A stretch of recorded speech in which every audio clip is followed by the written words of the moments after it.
Have you ever set a big, audacious goal for yourself, only to feel overwhelmed and discouraged by the enormity of it? You're not alone here.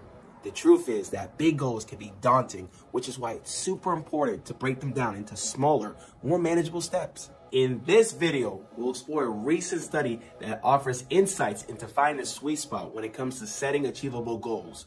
Whether you're trying to eat more vegetables or fruits or make a positive change, this video has expert tips to help you set yourself up for success. Without further ado, my name is Jeremy Colon, and this is The Dark Side of Fitness, episode 56. Thank you so much for joining me today. Welcome to my channel where we focus on transforming your body from the inside out. If you're ready to take your fitness journey to the next level, make sure to like this video and subscribe to my channel for more whole body transformation content. Now, consider what would happen if someone offered you the following challenge. I'm going to eat 1,095 servings of vegetables in a year. Who's with me? Do you think that person got any takers? Probably not. It's best to break huge, impossible sounding goals into doable daily action, such as eat 3 vegetables today. Just in case the math doesn't jump off the screen, 3 servings of daily vegetables add up to 1,095 servings a year. These small actions help reduce procrastination by shrinking the time and effort involved, boost confidence by making early wins more likely, and increase buy-in because doing a little every day sounds a lot easier than doing a lot in a year. The problem is there's a trade-off. The more minor and more short-term goals, the less room there is for error. For a year, for example, someone has countless ways to eat 1,095 veggies. They might overachieve on some days and eat 10 servings while eating 0 on others. Conversely, by committing to 3 veggies every day, they have no wiggle room, opening them up to a phenomenon researchers call goal violation. It's a fancy phrase for saying, I didn't do what I said I would, and now I feel like a loser.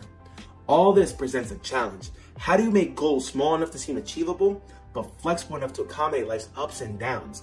A recent study offers some insight. How the study worked: scientists from the University of Pennsylvania's Wharton School and Harvard Business School set out to find the goal-setting sweet spot. To be clear, this research didn't examine health, fitness, or nutrition goals. Instead, it looked at how often volunteers showed up for their shifts at a crisis counseling center. The results, however, might apply to any behavior change. In the study, more than 9,000 participants were split into 3 groups and tracked for 12 weeks. All the participants had the goal of volunteering 200 yearly hours, which served as a control group.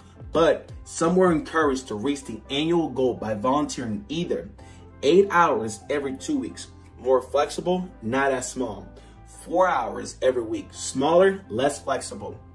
Both of the experimental groups outperformed the 200-hour control group. The 8-hour group and the 4-hour group netted 9.2% and 8.4% more volunteer hours, respectively, than those whose only goal was to volunteer for 200 hours. What's more, both the 8-hour and the 4-hour groups scored lower on procrastination measures and had fewer weeks where they skipped volunteering altogether. If you made it this far into this video, you've already taken the proper steps to achieving your biggest goals. Be sure to watch all the way to the end to learn how the experts found the perfect balance between making goals small enough to be achievable and flexible enough to accommodate any life's twists and turns, so stay tuned. Now, with that said, here are some expert coaching tips. Number 1, flexibility matters most in the long term. When people start a new practice, they're often all in and super motivated. They can follow through perfectly, at least in the near term. But as we all know, enthusiasm can wane. Work and family commitments may pile up. When that happens, think and talk about ways to create more flexibility. For example, rather than aiming for 3 veggies every day, you might shoot for 21 a week. That'll allow you to eat more on some days and fewer on others, and still enjoy success. Number 2, try to normalize setbacks. When someone views unsuccessful days as learning opportunities, they're less likely to give up when they don't hit their daily or weekly behavior targets.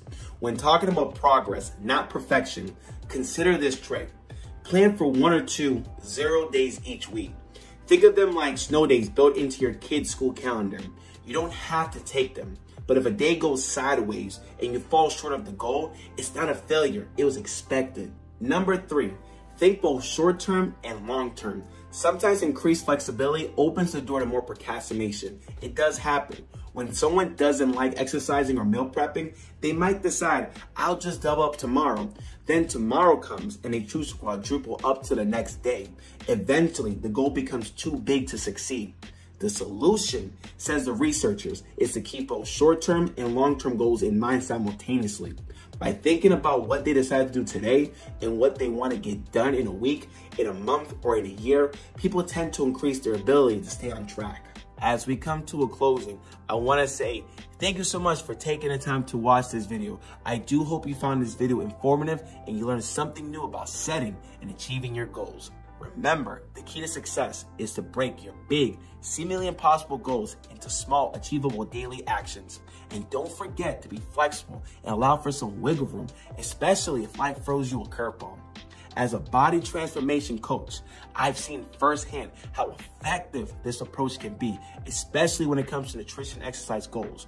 By committing to small, consistent actions every day, my clients have achieved amazing results and transformed their lives as well. Your support means the world to me. I want to say that again. Your support means the world to me, and it's what keeps me motivated to create more valuable content like this. So if you enjoyed this video and want to see more like this, please like, subscribe, hit that bell icon so you never miss a single expert insight. Thank you again for watching, and see you in the next one.